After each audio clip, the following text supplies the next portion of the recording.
We just have to go through and make sure that we are good on all of our different platforms.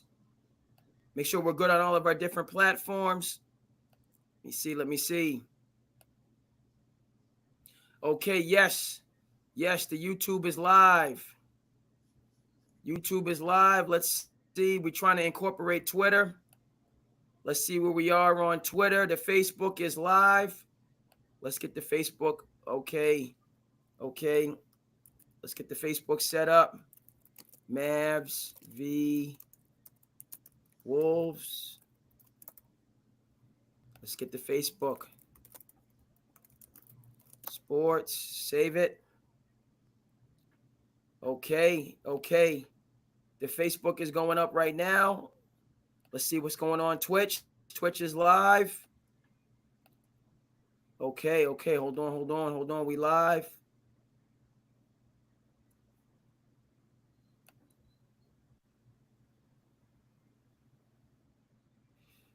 Okay. Mavs v. T-Wolves.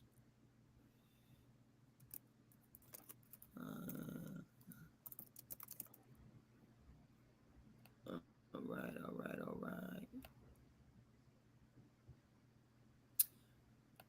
Okay, and for the very first time, we are live on Twitter as well. Hold on, let me go over here. Let me just double check. And we are 4 for 4. Por favor.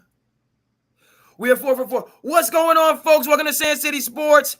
I am your host, the Cape Cod Kid, artist formerly known as Andre King, and we are back again to bring you all the sports and current events, news, stories that you need to know. What's going on, bro? Thank you for being here with us.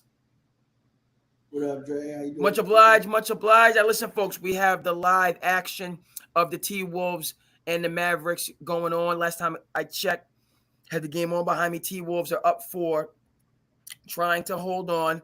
We are going to look at this. Also, we have to get over to what's going on in the Eastern Conference.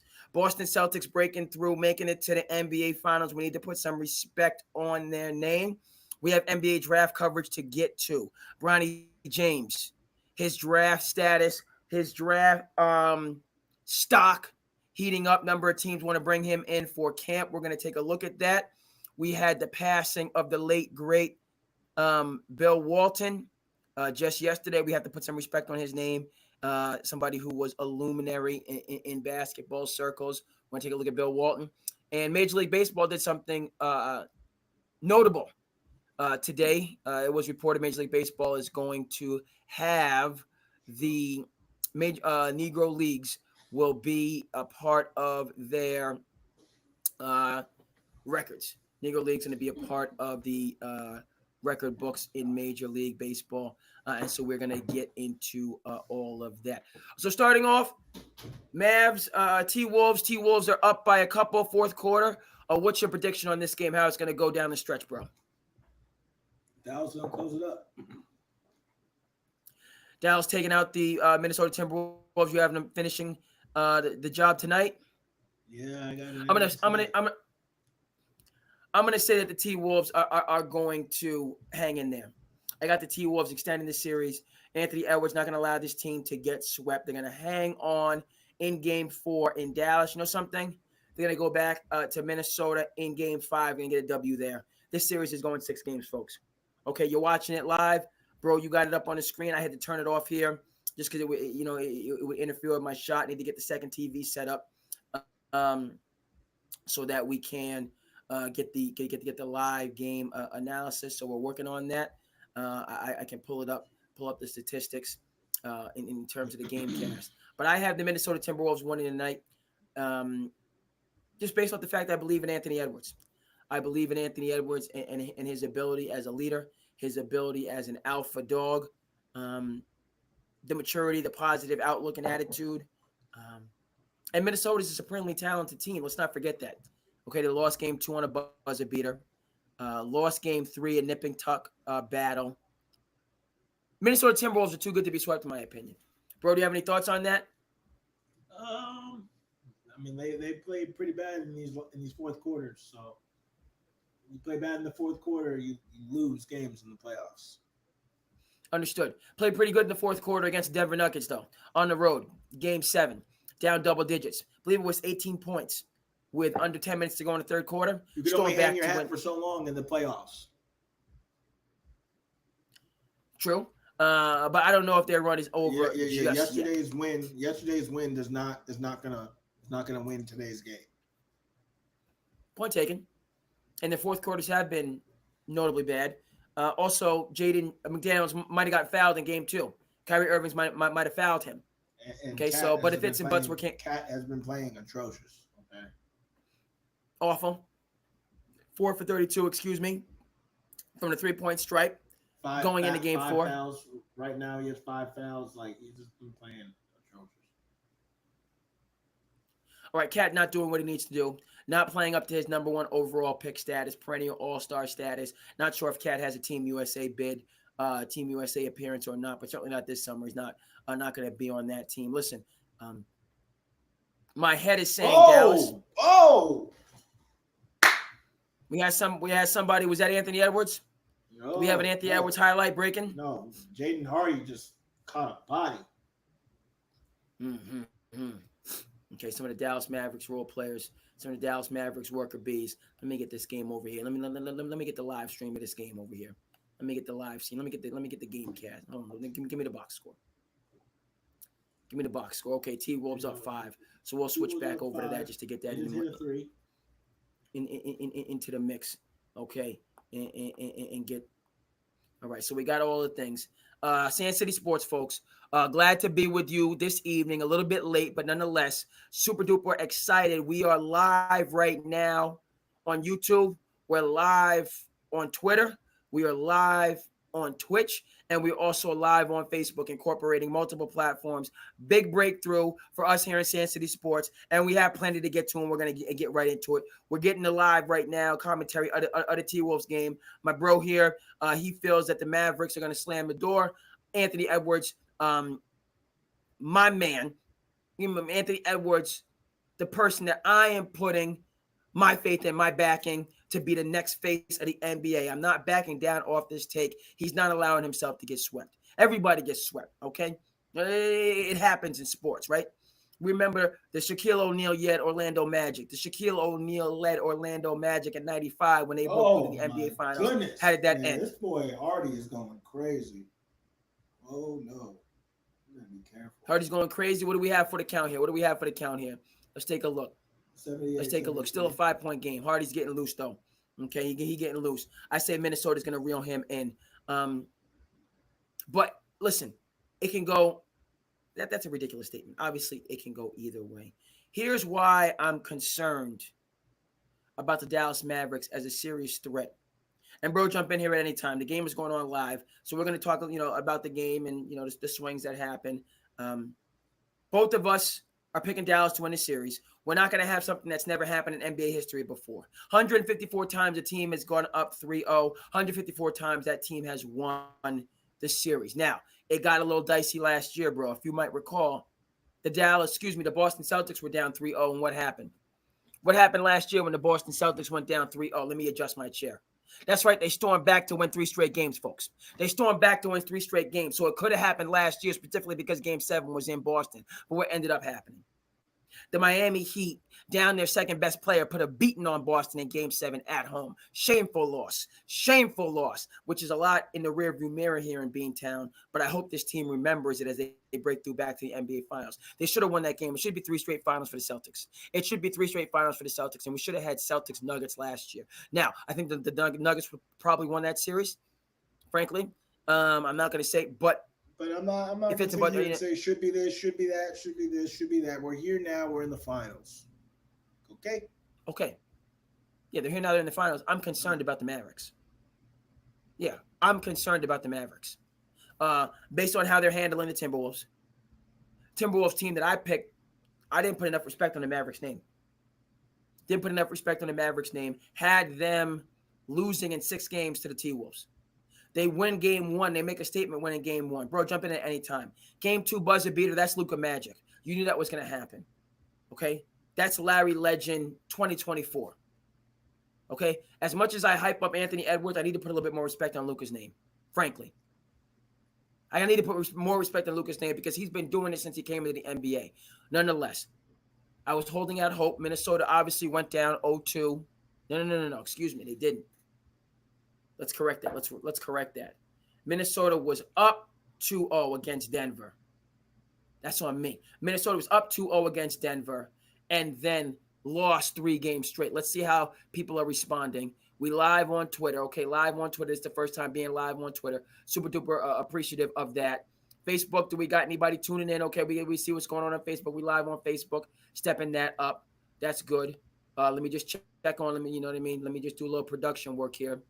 Let me just do a little bit of production work. The YouTube is on and cracking, and the Twitch is on and cracking. So all of our platforms are up. Like, comment, subscribe. You know what time it is. I said when I say like, comment, subscribe, that means comment. But certainly appreciate the feedback, good, better, and different. Let me know what's working. Let me know what's not working. Let me know how you feel. Of course, we always say this. My bro's been really consistent in terms of being on SandCity Sports. Much appreciated. But we also welcome to add people, add voices, add perspectives to the show as you're able. Bro, Boston and Dallas, I have it going 7. How do you feel? Boston, Dallas, 6. Boston and 6. Mm-hmm.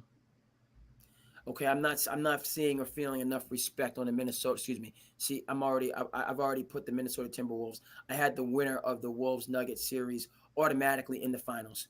I did not put any kind of respect on Dallas Mavericks' name. All right, and so I have to eat a little bit of humble pie. Not that I didn't believe in Luka. Not obviously. I have my reservations about Kyrie. Jaden Hardy, 13 points. This boy going crazy.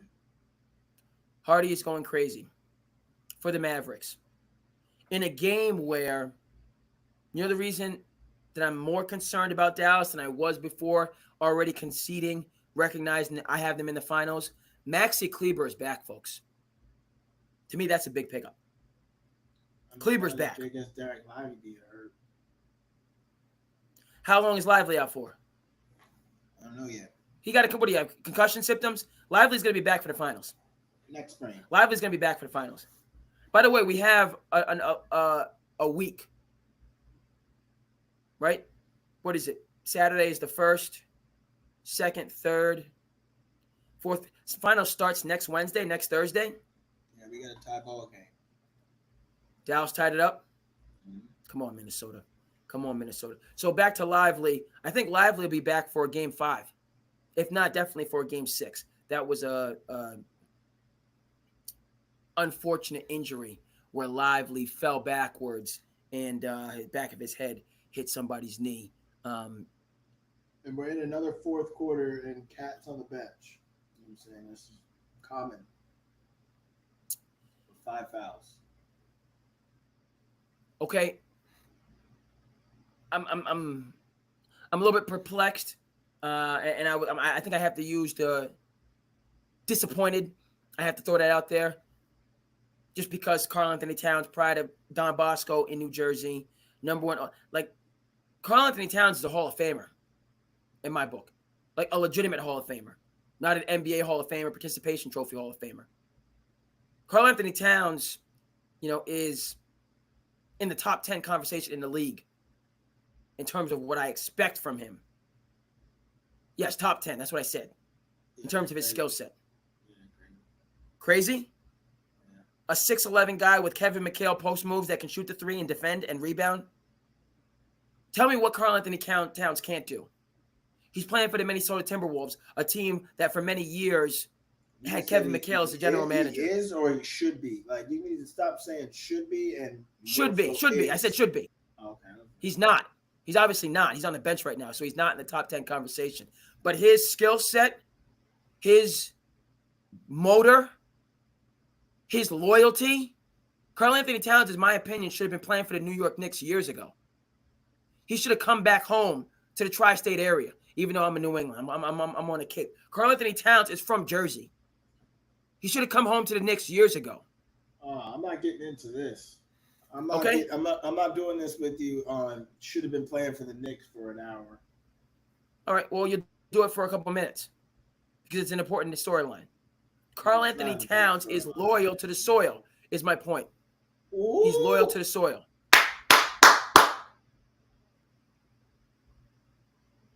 You don't think Karl Anthony Towns is loyal to the Minnesota Timberwolves? Oh, yeah. He's very loyal to the Timberwolves. Okay.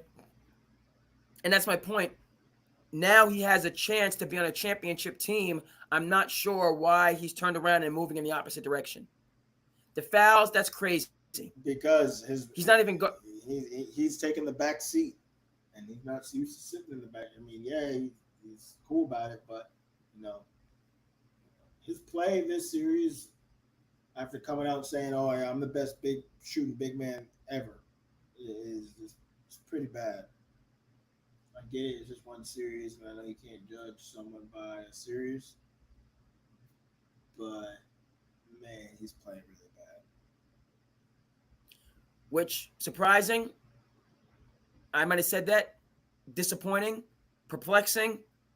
How about we throw in a last adjective? Aggravating. Right? It's aggravating to me. Right? Because the reason I was so high on the Timberwolves is because of the 1-2 punch, not the 1-1-A punch. The 1-2 punch of Anthony Edwards and Karl Anthony Towns together. You're explosive, dynamic, two-way playing, next face of the NBA, two guard, and then your big man who can go in the bucket and get a basket as well as stretch the floor with the three-point line, as well as block shots, as well as rebound. Karl Anthony Towns is a Swiss Army knife to me. And we've seen little to none of it. All right, I'm not one of these Rudy Gobert haters. I think he has a very important role on the team as a defensive specialist. That's been negated, okay, with their inability to hold, to stop, to slow Dallas down. It's just their lack of defense adjustments this whole series has been really, really bad. As in, what type of defensive adjustment? They haven't made any. Okay, they haven't. They haven't made any defense adjustments. Okay, we appreciate. We got a like on Facebook. Respect. I appreciate the engagement. Woohoo! We got 31 people tuning in. I appreciate you. I see you. Shout out to the people tuning in on Facebook. Please comment, subscribe, and do what you do. We here for the people, baby. I want to hear LeBron over Gobert. I feel that. LeBron over Gobert. That's a good take. Folks, we're going to be getting a little bit of Bronny and LeBron declaring free agency. So we'll shift gears. We're watching the game. We're going to see how it plays out. My heart is saying Timberwolves. My heart saying Timberwolves. My head is saying Dallas. I'm concerned. I'm using that word. I'm concerned about these Dallas Mavericks, even with a healthy Crispy P, just because of how they are just flat out balling and playing in a style that. Let me just go in and, bro, you can come. You can, as we kind of move from this T-Wolves to some other NBA topics. Listen, Luka Doncic is that dude. Okay? People talk about whether or not Jaylen Brown is ready for prime time, whether or not Jason Tatum is ready for prime time. Anthony Edwards, is he the next face of the N.B.A.? Karl Anthony Towns, who's essentially MIA, missing in action, not there. There's never any concern or has ever been a concern about Luka Doncic in clutch moments since he stepped foot in the NBA day one. Luka Doncic has been balling in clutch moments since day one. People compare Luka Doncic to James Harden when he came, because of just, this larger, skilled assist maestro.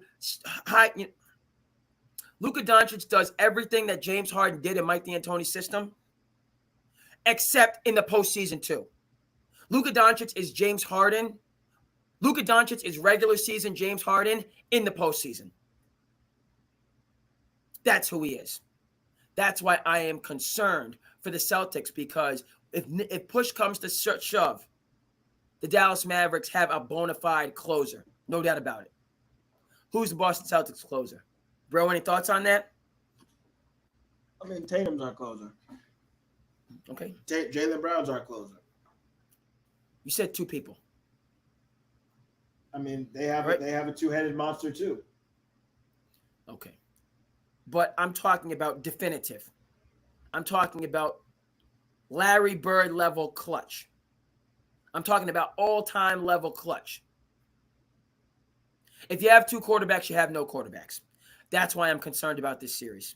Luka is, if it's close in this finals, Luka, i.e., Dirk Nowitzki, when the Dallas Mavericks won a championship Yo, in 2011. You're talking. Kyrie is not gonna shoot. Kyrie's already hit the shot in the finals before. So what are you talking about? It's been almost a decade. I don't care. You don't think he'll take it again? He'll take it 10 more times. Okay, Kyrie Irving is super clutch. Kyrie Irving's offensive you're talking like Kyrie Irving is not on the court and he's not gonna be like what? Nah, that yeah, Luka's clutch. Okay, don't get me wrong, but Kyrie is still gonna be on the court, so it's not 100% Luka's shooting the shot every time. No, absolutely not. All right, you got to spread the wealth, but I'm just talking about consistency. You can tell me Kyrie Irving's been consistent since 2016 when he left Cleveland? Yes, he had. When you get a locked-in Kyrie Irving, to your point, and that's what he's been all season, which is amazing to me, which is, I'm stunned, frankly, that Kyrie Irving, not just, he's been, you see what's possible with Kyrie Irving when he buys in the team. Kyrie Irving is a huge part of why Dallas Mavericks are on the verge of the NBA Finals. So to your point, it's not all Luka.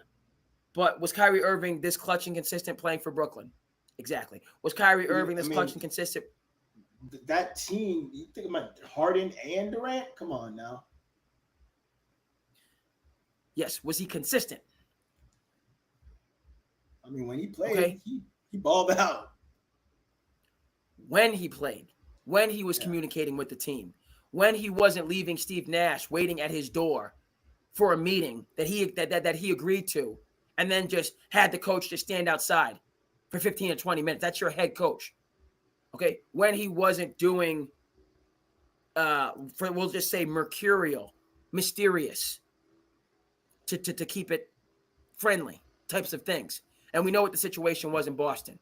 1 minute you're willing to commit to the team long term, and the next minute you're out of here. Shout out to the 17 people still tuning in on Facebook. Appreciate you very much. People tuning in with us. Comment, like, subscribe, do what you do. A couple more minutes left in this game, and you know that you're welcome.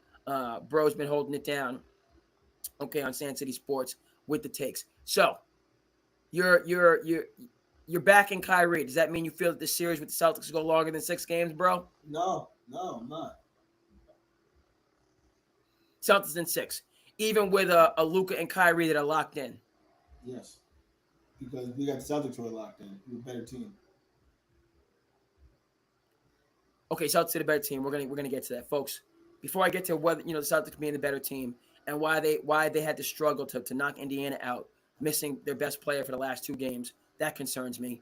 How the Celtics are going to reincorporate Crispy P. So before we get to those things, Dallas Mavericks have been playing without a starter and Maxi Kleber, who's a huge part of their team, right? Mavericks are all about isolation offense, cracking the paint. I beg to differ. I think that the lively Gafford has been more effective than the Kleba Dallas. That's why they got Gafford. Yeah, Gafford's been huge. He balled out in Game 3.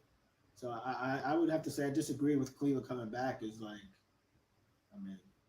that doesn't give them any rim protection.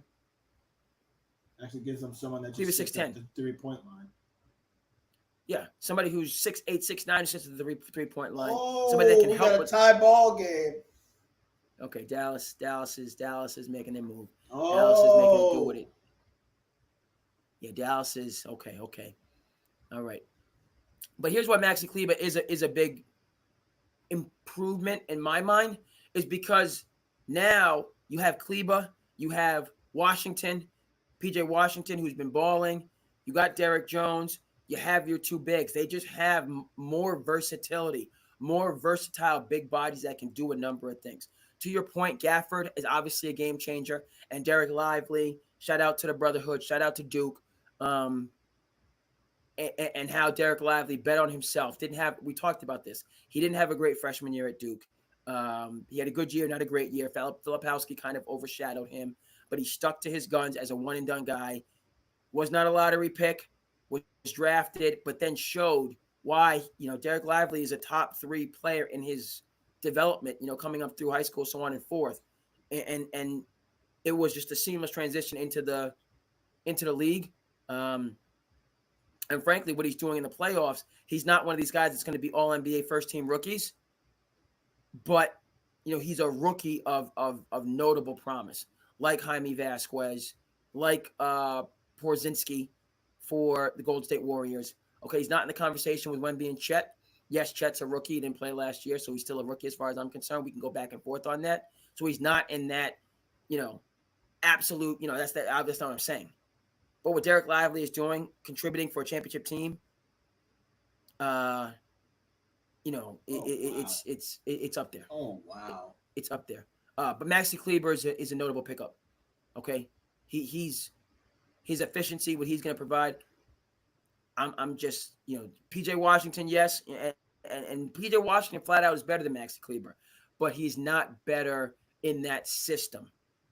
PJ Washington just got to Dallas and is balling. Maxi Kleber has been with Dallas on this run as they built themselves up in the championship contenders. He's going to contribute. Okay, over to the Boston Celtics. You know who had the game-winning plays in the last games against in Indiana, bro? Excuse me? Oh. That dude that puts the Celtics over the top, in my opinion, Drew Holiday. That's right. Yeah. He had the steal in Game 3, just like he had the steal in Game 5 against Milwaukee, 2021 championship, right, folks? Remember that? I'm sorry to bring up bad memories. Bro. Okay, but Drew Holiday, Game 5 in Phoenix, has the steal to seal that game. Cat. Minnesota. Wow. Big 3, Cat. Wow. He might have heard you talking about him. What do we got here? Let's refresh this. 2-point game. Okay, nip and tuck coming down the stretch. Let's bring this ESPN over here to hang out with us. Our live streams are making it do what it do. No new comments. A couple people hanging out with us. Okay, it's down, but I appreciate the people hanging out with us on the Facebook and the other platforms. Okay, some engagement on Twitter. Appreciate that as well. Bro. That's Cat 2-3. Drew Holiday coming through in the clutch for the Boston Celtics, getting the steal in Game 3, getting the rebound in Game 4.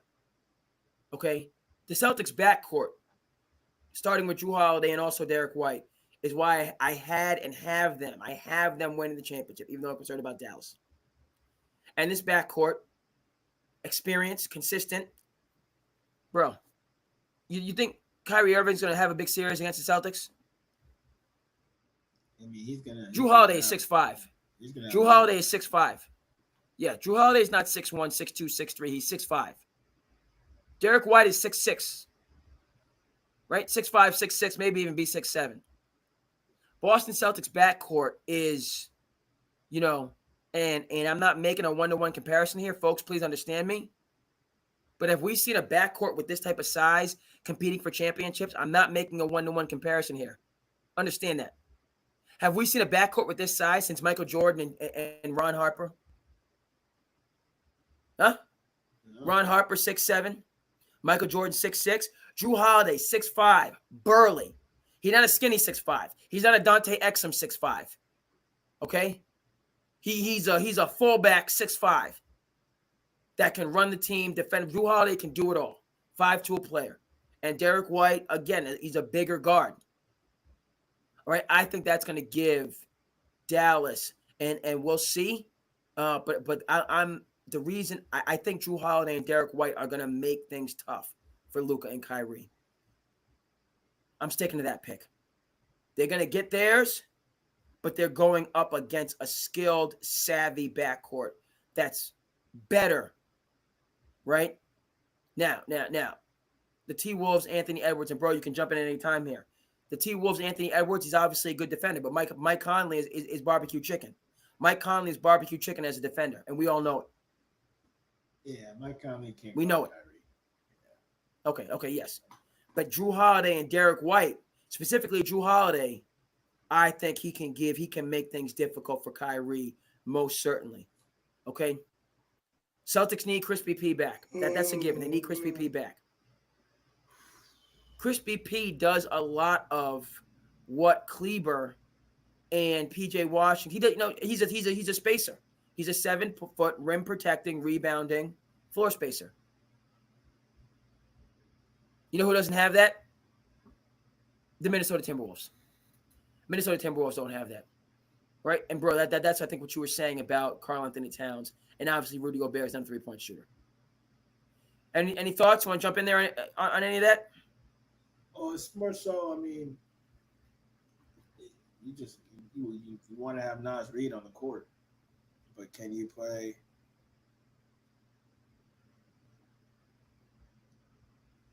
Can you play Naz Reid with Cat?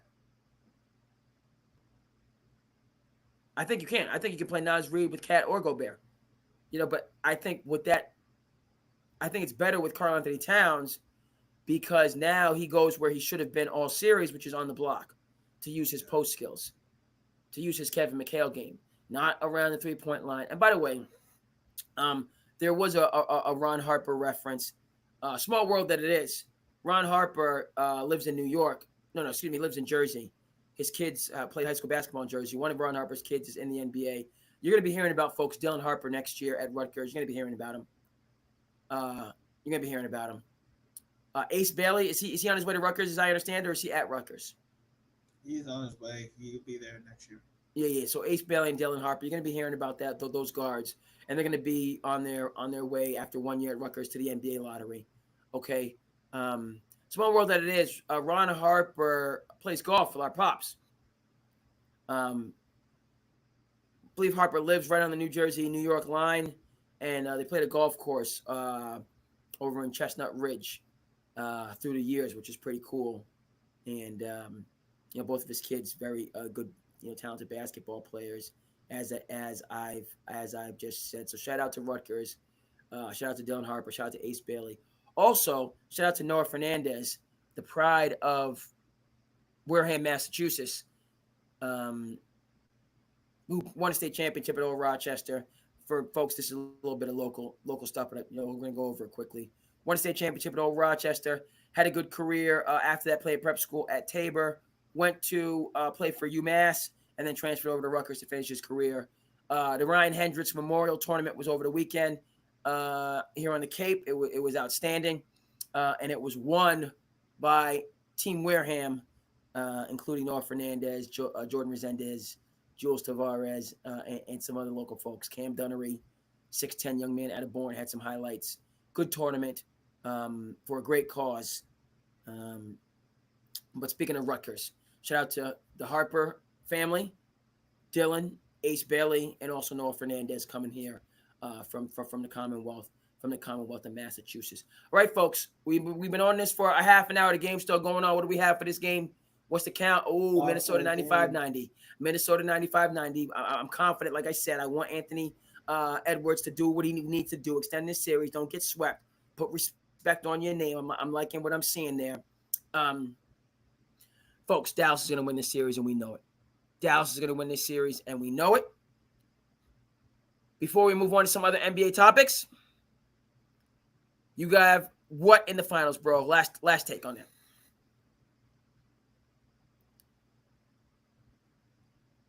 He has not sure. I have Celtics in 7. I have Celtics in 6, man. Celtics in 7. Concerned about the Mavericks, but sticking with my original pick. I had the Celtics to win a championship. I'm just. Excuse me. I got my little futures bet in. I put in earlier in the season. There you go. Respect it. Shout out to Drew Pops, who will be on the show at some point. Drew Pops was on the show years ago when SandCity Sports just started at the Cape Cod Media Center. He was gracious enough to come out and be on one of the early episodes. So we want to get Drew Pops here on the Zoom. Celtics season ticket holder. He's going to be in he's going to be in the building, bringing the energy on June 6th, next Wednesday, Thursday, whichever date that is. And Boston is going to be alive. Boston is going to be rocking. And it's going to be a great series, which I have the Celtics, as I said, being triumphant in at the end of the day. Okay, 35 minutes thus far on the Zoom. Really appreciate the folks that are staying with us and participating and checking out the episode. I see the people on Facebook. Much love and appreciation. We hear. Again, comment, like, subscribe, do what you do. Always welcome. I'll say that, and I'll continue to say it and say it, bro. Unless you have anything further on Western Conference Finals as it stands, preview for the Boston Celtics NBA Finals matchup, we're going to move over to the NBA draft, if that's okay with you, bro. Hearing no detraction, folks, headlining story in the NBA draft, which frankly should be how France is taking over. It should be how France is taking over the NBA draft. And by the way, how international players are taking over the NBA. How international players are going to be the preponderance. There's going to be a preponderance, like I'm some legal genius. There's going to be a majority of international players in the NBA very soon. And that majority could expand to, we could see, the tables turned, right? Where there's like 75% international, 25% American, if you can even believe that. There's a possibility. I don't go that far. Okay, you're not going to go that far. You see it staying at around 50-50? Yeah. 50-50 split? All I'm saying, folks, is this NBA draft season and coverage has been dominated by, and folks have kind of, I wasn't alone in saying that this was going to be the major narrative, and that was kind of easy to see. Time. Cat. Ant-Man getting down. Cat is on fire. After he heard the slander. T-Wolves up 6. He heard the slander, and he wants the respect put back on his name. Over to the NBA draft. We're looking at a situation where prospects from France are getting ready, are possibly and probably going to be the number one pick in 2 straight NBA drafts. Store that away for later because the Olympics is this year. In what country? Where's the Olympics this summer? You guessed it, France. Okay, so you're going to be seeing these stars of tomorrow. We could be looking at a USA v. France, in Paris, gold medal game, which would be off the charts. That could be up on the docket. But back to the NBA draft, I feel that the top prospects are, I don't feel, everybody knows, the top prospects are being completely overshadowed by Bronny James. It is what it is. It's a huge story, so you just have to live and let live, and you can't fight against it. Bro, you know how many workouts Bronny James has turned down? Yeah, all of them. He's only working out for Phoenix. And the Lakers. And the Lakers. Bronny James. What if LeBron came to the... I don't even think that's possible, but I'll say if LeBron came to the Suns. I don't even think that's possible. It is possible. He would just have to sign a minimum deal. LeBron's a billionaire, so he doesn't need the money. I think, I'm going to go with the chalk pick and just say he returns to LA because LeBron is as interested in being, he's as interested, and I love how I have so much respect for how LeBron dominates the narrative very consciously. And make sure that and it's, that's why he's a billionaire. That's why people tune in. He's still the biggest name, the biggest game in town, right? Is Tiger Woods going to win another Masters? Is Tiger Woods going to win another major? No. I appreciate the likes, man. Yes. Appreciate that engagement on Facebook. Shout out. Means a lot. We got some engagement going on here. Respect. Anybody that wants to join, I keep saying it and saying it again. All right, mi casa es su casa. You know what I'm saying? Mi casa es su casa. You know what I'm saying? Folks, we're breaking through in the nice weather here. It's crazy. A lot going on in terms of everybody. But Memorial Day weekend was beautiful. Weather was out off the charts. We were so fortunate. The Ryan Hendricks Memorial Tournament at the Tribal Center in Mashpee was another success. Great event for a great cause. Flag football going into the playoffs was was an awesome, beautiful day in the neighborhood for that 3-day weekend. The rain held off on Monday. The rain has held off. Well, it poured down raining last night, actually. But then it got super sunny. We had a bright, sunny day. Was able to take Willis for a good long walk.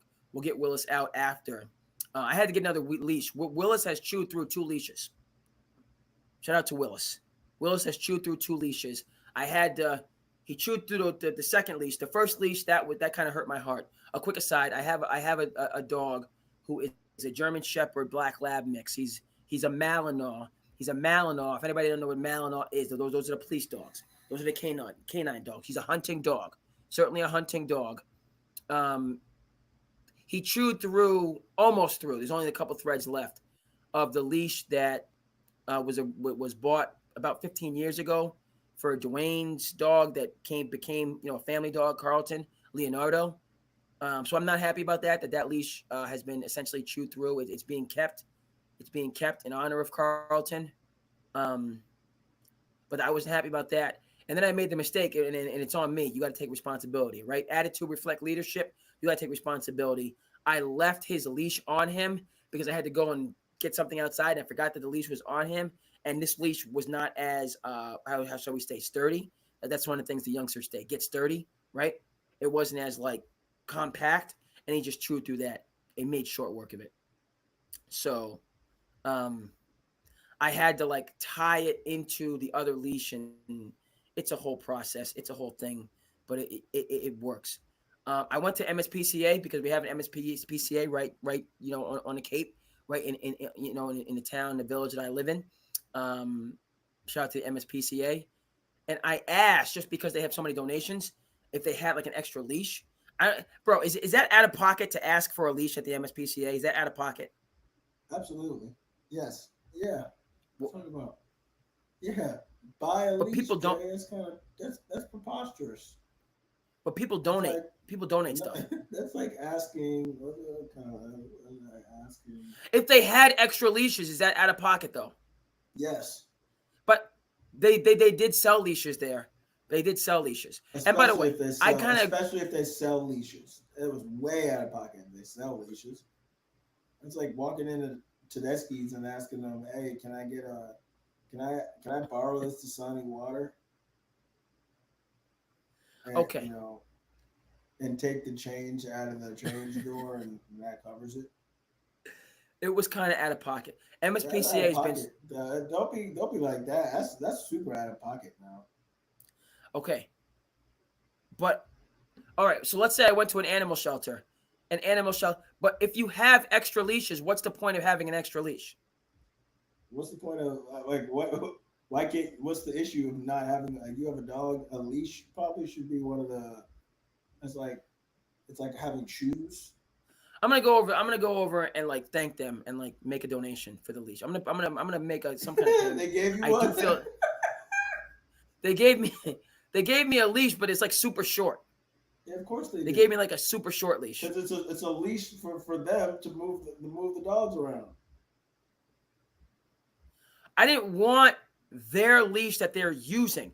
I'm just saying people don't, what if they have a back closet that's just full of unused leashes? Am I wrong then for using one of those leashes? By the way, they don't even make money.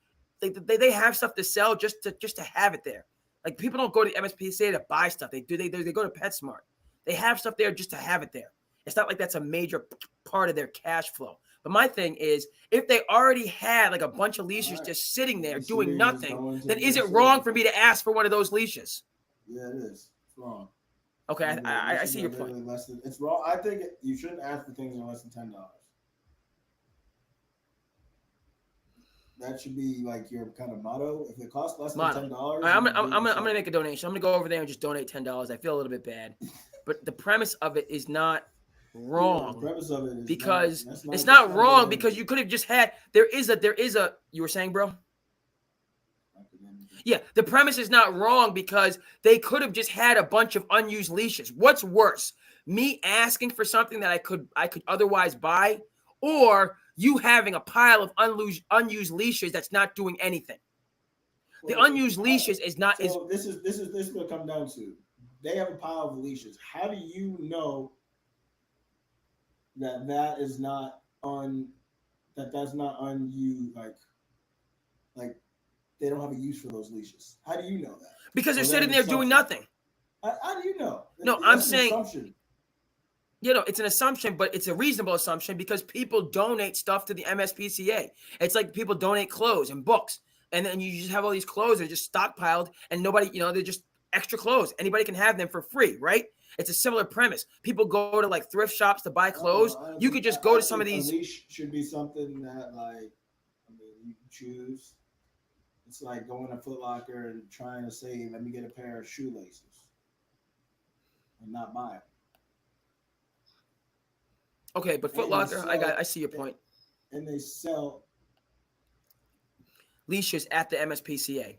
Yeah, Yeah, that was kind of. I have to use a word. I borrowed. That was kind of janky. That was a little janky. Okay. I'm gonna go to the MSPCA. I'm gonna make a donation. But back to the point. Carlton chewed through oh two man, leashes. Luca missed that free throw. Carlton, what do we have for the count here? What do we have for the count here? We got Minnesota. Ooh, it's up. Minnesota's up Ooh, 6. Luca Oh, it's just missed the 3. free throw. And Luka's missing free throws. Luca 3-point just game with almost under had a 15 4 point seconds to play. go. Bro, shout out to the humidity. It's a beautiful thing, and it's also a little bit, you know what I mean? We got like nice weather out here, so the humidity. I'm sweating a little bit, which I don't mind. I don't mind the sweat. You gotta get that I central need I air. need to burn some calories. I don't mind it. But shout out to the humidity that we got going on right now. Um, so MSPCA, I'm gonna make a donation. I appreciate the leash, even though it's a short leash. It serves its purpose. And so when Willis goes out, because he's going to go out after this episode, I'm going to let him out, and he runs around a bit. And we got nice weather for him to do it. So I'm going to go out. He's going to run around a bit, which is a good workout for him. You should see him. He's got the blazing speed. This leash that he has, even though it's like super duper short, and it's not really good for letting him out. Our connection is strong. Our connection remains strong. Very good. Very good. It's not really good I gotta for. wrap it up here shortly, Greg. You wrap it up in a second. Yeah. I'm seeing a little bit of a delay, but now we back. We back right. It's perfect for when I let him out to just. I have a leash on him and he runs around and he gets a really good workout. So this new leash out to the MSPCA is perfect for that. I'm gonna make a donation. I didn't mean to be that dude, but I do feel that because people donate stuff, there could have been extra leashes, and I could have got like an actual like a long leash, like just a regular leash that was sitting around doing nothing. But thank you so much, bro. Bronny James turned down 8 workouts. That's crazy to me, but it all but confirms. And I love, as I said, the narrative, bro. You can jump in at any time. I love how LeBron dominates the narrative, talking about he's declaring free agency, talking about he's thinking about coming all the way back across the country to play for the New York Knickerbockers. By the way, LeBron, no disrespect, we don't need you. Or the Philadelphia 76ers. Maybe that would work. I don't think it would work. LeBron and Joel Embiid have had their issues, but they will be playing on Team USA together. Fact of the matter is, LeBron, you don't as you get older return to cold weather. I'm sorry, you don't do it. LeBron's in year 20. He's going to go to a cold weather city to do the exact same thing he could do in a warm weather city. You're already in the second largest market in the country. And I'm sorry, Hollywood's not going to be a bigger media market than New York City. It's just not going to happen. It's just the way of the world.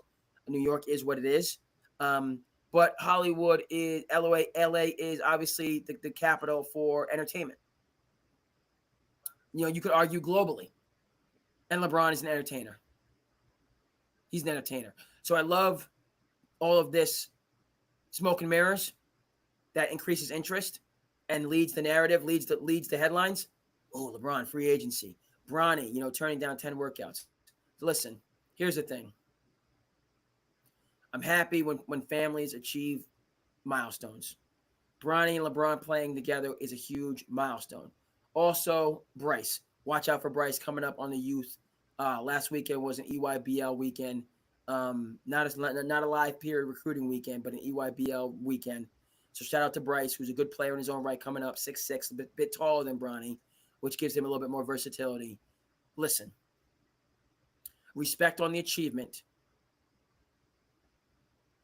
Will Bronny James play more than 5 years in the NBA? Yeah, more, over, under 5 years. More. I'm going under. I'm going under. I see Bronny James's career. I'm going to say 4 years. No, so you telling me T.J. McConnell's going to have a longer career than Bronny James? That Absolutely. sounds ridiculous. Sounds ridiculous? Sounds ridiculous. T.J. McConnell went to, what did he do? Did T.J. McConnell go to an Elite Eight with Arizona? Was T.J. McConnell a starter at Arizona as a freshman? T.J. McConnell had a legitimate career at Arizona, playing the same type of basketball, game manager, Charlie Ward basketball that he does right now. T.J. McConnell's going to have a 10-year career in the NBA minimum. All I gotta say is wait till Bronny gets some NBA training and gets playing against NBA talent on a daily basis, and watch how much. So you're of Bronny James is going to develop as an NBA player. He's going to develop into an NBA player. That's what you're saying. Develop into an NBA player. Absolutely. Yes. Okay, and I don't think he's going to. No, not at all. That's crazy. That's crazy. That right there in itself is great. Bronny James is going to develop into an NBA player. Yes. Jahlil Okafor is not in the NBA. Jahlil Okafor won a national championship at Duke. Jahlil Okafor is playing. Was also knocking people out in the streets of Boston after a game. Yeah, so he was. What are you talking about?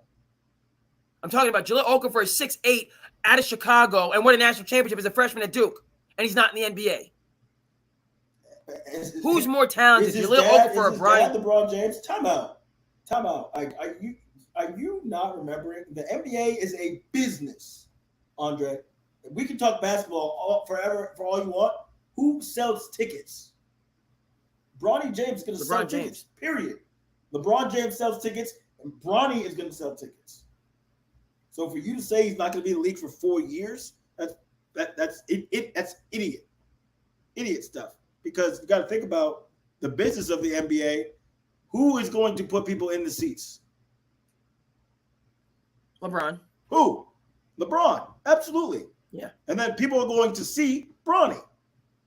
Any NBA team would draft Bronny because and push comes to shove, if he does play in the G League games are now sold out. Okay, so he plays in the G League, and he does the same thing he does at USC. He averages 5 points.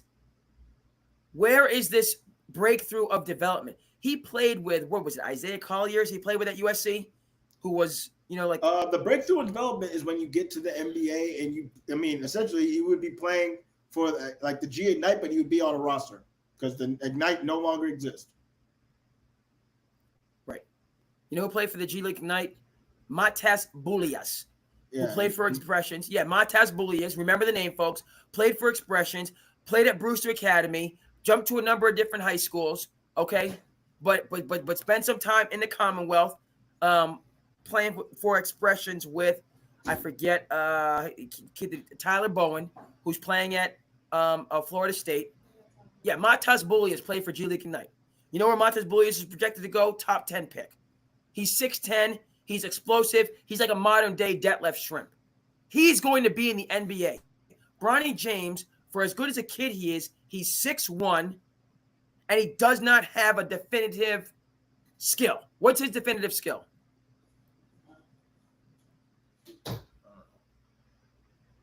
His definitive skill is... So I'm not necessarily... His definitive skill is he's going to be a great defender. What is T.J. McConnell's definitive skill? How much you want? We could put some money on this, Dre. Save this stream. But Bronny James will have a better career than T.J. McConnell. Since you love T.J. McConnell so much, yes. Okay, so how much you want to put on it? How much you want to put on it? Let's put a bet in. Okay.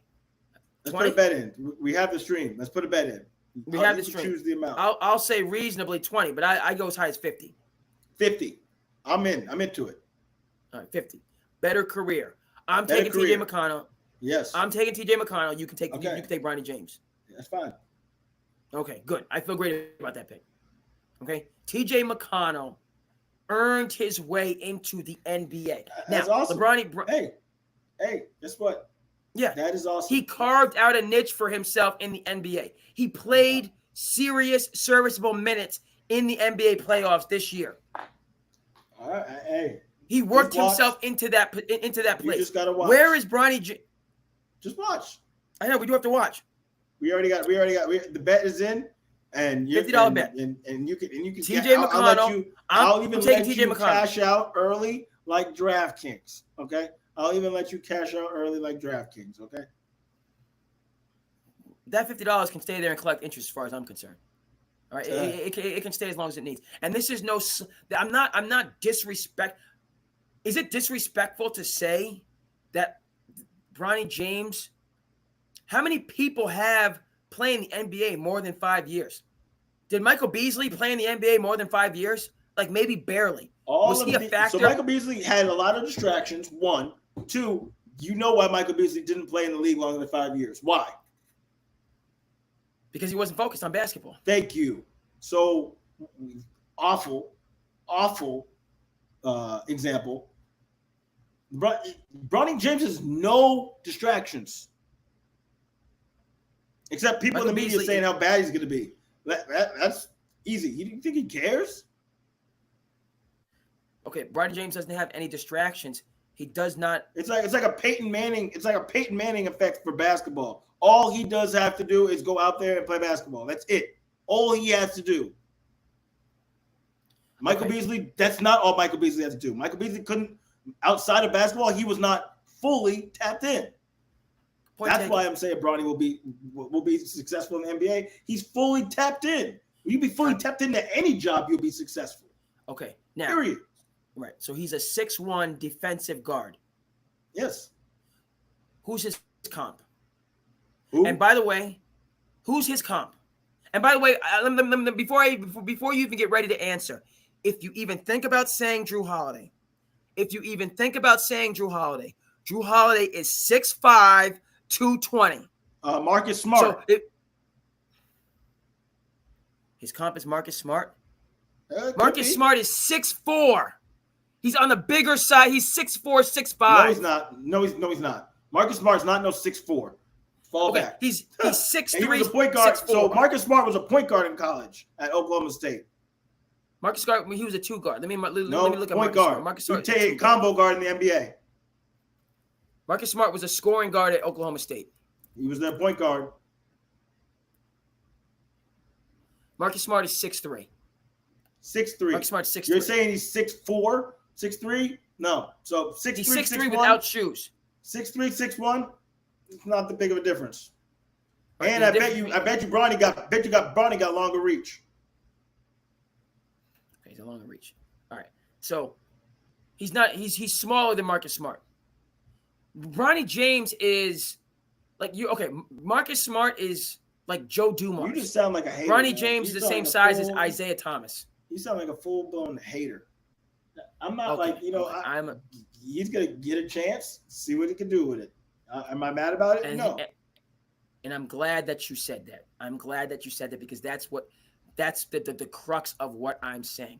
Nobody has more respect for Bronny James, what he's had to go through being the son of somebody famous, what this achievement means, playing with your son. LeBron obviously didn't know his dad wasn't a part of his life.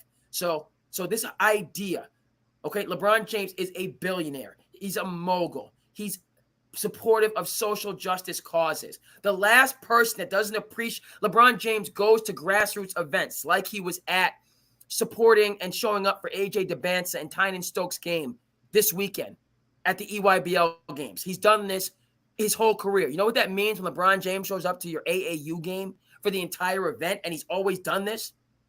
Okay, never mind the fact that it's a great business move because he does have an agency developing those relationships, but it's just a cool thing that people really vibe with.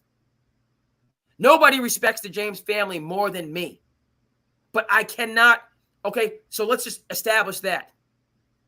But I'm still going to give my opinion in terms of the trajectory of prospects.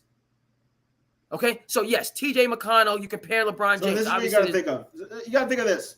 On that business side, Bronny sells tickets, period.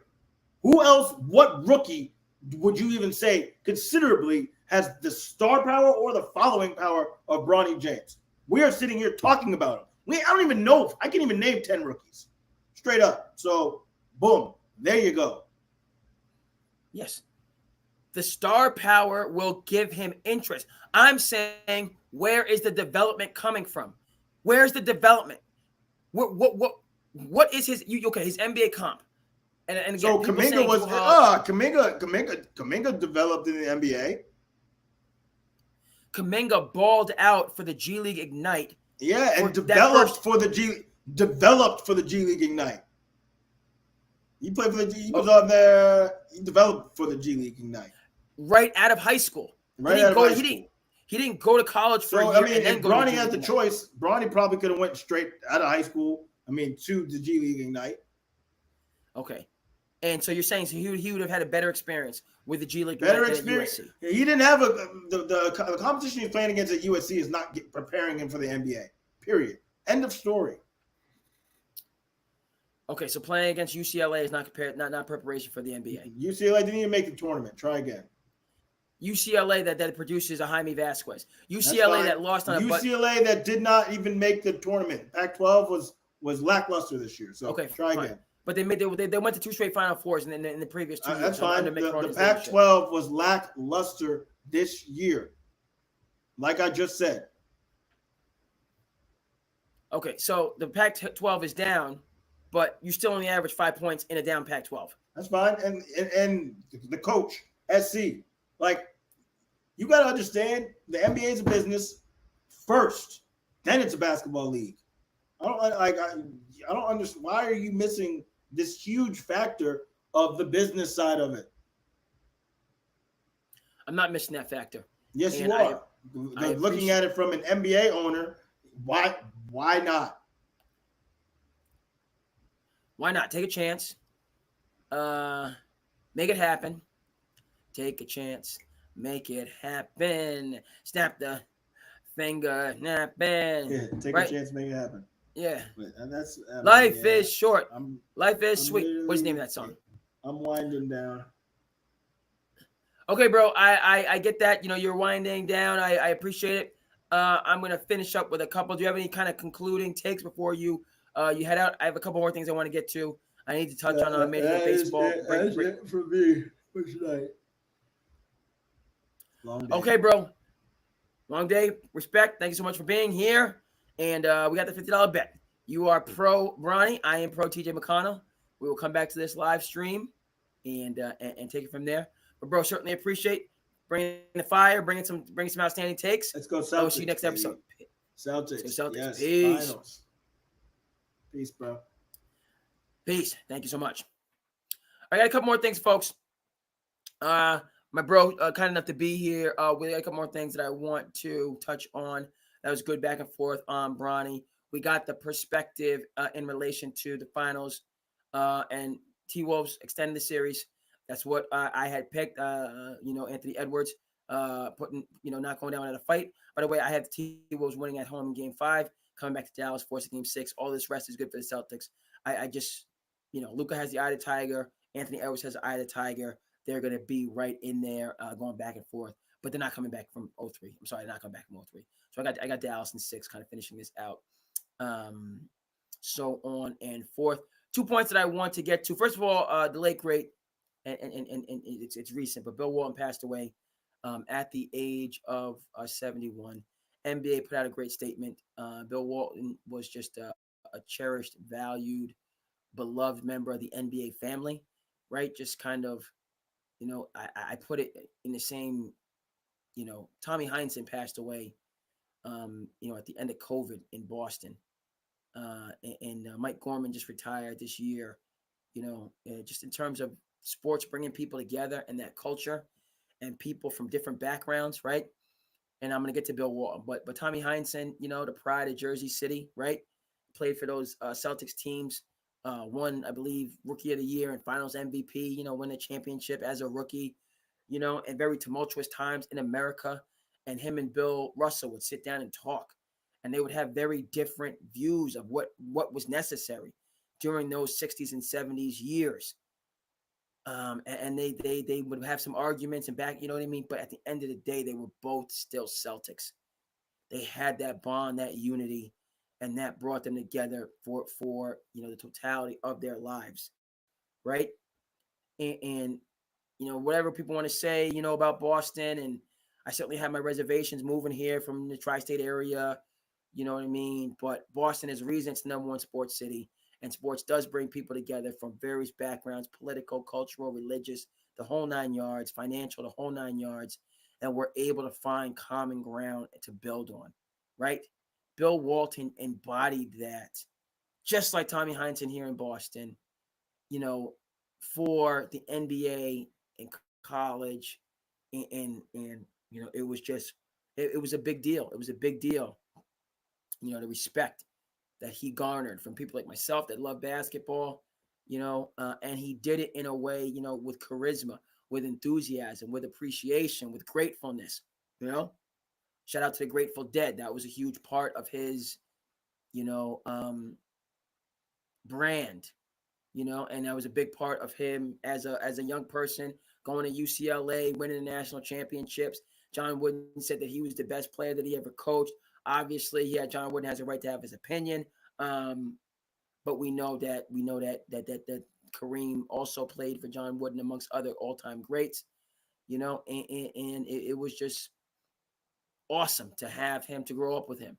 Now he won the championship, took the championship away from Dr. J in 1976, coached by Jack Ramsey, the iconic, Dr. J dunked on him. Sixers were up 2-0. Dr. J, George McGinnis, those great Philadelphia teams in those days. It would have been great for the Sixers to win that championship.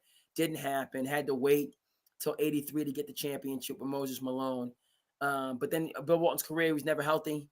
You talk about all this load management now and resting players and all this science.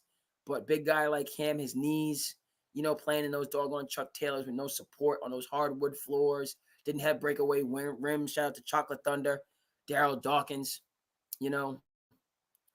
Um, so he's just never healthy for his career. Came back to Boston as sixth man, possibly the greatest team of all time. Won a championship in '86. It was going to be, passing the baton to Len Bias, the late great Len Bias. But Len Bias passed away. But really, Bill Walton's career as a broadcaster, not that it outshined, but it had a longevity that his playing career unfortunately didn't have. Had a longevity the playing career didn't have, and we got a chance to know, to love, to appreciate, to respect, to be encouraged by Bill Walton. His son Luke won championships with the Lakers. Was an NBA head coach, and we'll probably get back into coaching. Luke went to a national championship at Arizona, played with Gilbert Arenas, Jason Gardner, others. Iguodala was later on. Iguodala was not on that team. Richard Jefferson was on that team. It's just, RIP to Bill Walton. NBA great, deserving Hall of Famer. NBA at 50, NBA at 75. And then just what he meant in terms of broadcasting. Folks, I'm going to conclude. Major League Baseball did something that I got to tip my hat to, and I think, frankly, is long overdue, and opens up a conversation that we need to have, right? And if you know what I'm talking about, Major League Baseball is now going to incorporate the Negro League stats into the official rule book. Major League Baseball is going to incorporate the Negro League stats into the official rule book. So the major notable stat is that Josh Gibson is now the Major League Baseball's all-time leader in hits. It's not Ty Cobb, it's Josh Gibson. And then just beyond that, just, the recognition is, as I said, long overdue, appreciated, valued, so on and forth. Here's a couple reasons on this as we kind of wind down this show. First of all, folks, I don't mind saying again, if you haven't seen Ken Burns Baseball, check it out. Do yourself a favor. Check out Ken Burns Baseball. Do yourself a favor. Okay, you might not be able to watch all 10 hours or 11 hours or whatever it is. That's understandable. But watch the film, and specifically when he talks about the Negro League, and just to give you an understanding of the contribution of these Americans, of these athletes. All right. Remarkable. Okay. As you know, you've heard, sometimes in this country, minorities have to work twice as hard to go half as far. Certainly true with the Negro Leagues. Driving all over, the country, in dangerous parts of the country to play these games. You talk to Major League, Negro League pitchers, right? There's no such thing as a bullpen. No such thing as a reliever. You're paid for 9, you're going for 9. Okay? Right? And just that mentality. You wonder how a Satchel Paige could win Rookie of the Year in his 50s. Right? Like a Gordie Howe in hockey. Okay? And these legendary players, Josh Gibson, Satchel Paige, and these legendary individuals, Lou Campanella, if I'm getting it right. That, and it's a conversation about how these statistics are incorporated, and I'm all for that. It needs to be a conversation. We can't just snap our fingers and say, okay, this person is not the all-time leader, right? We can't just snap our fingers and say, like, Ted Williams 406 is not the record. That's not appropriate. But we do need this conversation. It doesn't need to be recognized. This idea that it's two different leagues. They played against each other, and the Negro Leagues won a fair share, if not the majority, of those battles. The major leagues and the Negro Leagues played games, folks. Check out the Ken Burns documentary. They played a lot of games, and the Negro League teams won a lot of those games. So let's recognize that. So when we're talking about Babe Ruth being the white Josh Gibson, or Josh Gibson being the black Babe Ruth, back and forth, right? And shout out to Rube Foster, okay? Ken Burns documentary. Didn't know who Rube Foster was. You want to talk about real education? Shout out to Ken Burns, right? Rube Foster built the league, was a great player in his own right, a great manager, okay? One of the most successful black businesses at that point in time in world history, on the planet. Okay, Negro Leagues has so much to offer baseball. So this is a very important day. Baseball, we continue to innovate with the pitch clock. I don't agree with the bigger bases. I don't agree with getting rid of the shift. I don't agree with men starting on second, unless it's like the 12th inning. I don't think they should start extra innings on second. Maybe start the 11th inning. But let's have a 10th, let's have a, or like the 12th inning. Let's have a 10th and 11 as regular, and then put somebody on second base for the 12th inning. Okay? Speaking of which, I'm super duper excited about the Cape League coming back. It's going to be June next month. Super duper excited about the Cape League. Go Harbor Hawks. Getting out to all those games. I love to do it. Yes. Baseball, you got it right. Bringing people together. Showing respect and honor. Okay, for the Negro Leagues. And it's not all at once. We are not getting rid of decades upon decades of records and traditions. When you go back to Ty Cobb, centuries of traditions. Just with a snap of a finger. That's not how it's going to work. Baseball knows better than that. And by the way, I do think, right, because Ty Cobb was a great baseball player. Ty Cobb was a turbulent man. Ty Cobb could have been a much better man, right? And I don't think that's debatable. Okay, saying it as even as I can, right? And so for Josh Gibson now to come up into that Ty Cobb conversation, that's appropriate.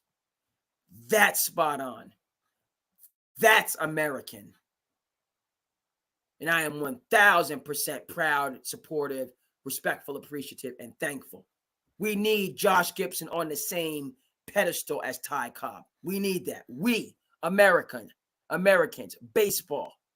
When you talk about Ty Cobb, you need to be talking about Josh Gibson in the exact same sentence because they mirror each other. Ty Cobb's greatness and his turbulence. Folks, is one part of the imagery, one part of the mirror, Whereas Josh Gibson and his greatness and his lack of opportunity, lack of recognition. Okay, we need both of those in the conversation about that era of American life and that in the game of baseball and what it means in American life, right? So shout out to Major League Baseball in terms of incorporating Negro League stats, but we have a lot of work to do. We have a lot of work to do going forward. It's always work. It's always work, folks. In terms of integrating, right? We're still talking about integration. These statistics into the Major League Baseball stats, because as in conclusion, right? Conclusion of conclusions, Major League Baseball is they have the best Hall of Fame. Major League Baseball Hall of Fame is the best Hall of Fame of professional sports. Okay, their standard is the standard, and they say no, and when they should, and they say no when they should say no, in my opinion. Okay, baseball has the best Hall of Fame. Basketball has, I was going to say worse. I guess basketball is at the bottom of the Hall of Fame totem pole. It's at the bottom. Basketball has a participation trophy Hall of Fame, as far as I'm concerned. Okay, everybody's a Hall of Famer. Okay, if everybody's a Hall of Famer, then nobody's a Hall of Famer. Okay, Babe Ruth's a Hall of Famer. A player, a decent player on those Yankees team is not a Hall of Famer. Okay, Rob Gronkowski is a Hall of Famer. Julian Edelman is not a Hall of Famer. As far as I'm concerned, Julian Edelman could be in the Patriots Hall of Fame. Patriots Hall of Fame, 100%. The Football Hall of Fame, no. Okay, that's for the luminaries. That's what the Hall of Fame is about. The luminaries, the Babe Ruths, the Ty Cobbs, the Josh Gibsons, the Satchel Pages, the Bob Gibsons, the Bob Fellers. Okay, the Honus Wagners. All right, the Cy Youngs, the Reggie Jacksons, the Willie Mazes. That's what the Hall of Fame is about. And those that were beneath them, all due respect, great careers, championship, you know what I mean? But you're not a Hall of Famer. And we can go back and forth, and you never play the game. And the Hall of Fame is the Hall of Fame. It's not the Hall of Good, it's the Hall of Fame. Okay, there's other ways to recognize, honor, so on and forth. So shout out to Major League Baseball, getting it right. Much respect onto their name. All right, folks, another episode of SandCity Sports across all different platforms. Big breakthrough in terms of bringing Twitter into the conversation. And we're just going to keep on doing what we're doing. And that's all. And we'll see you next time, folks. Peace.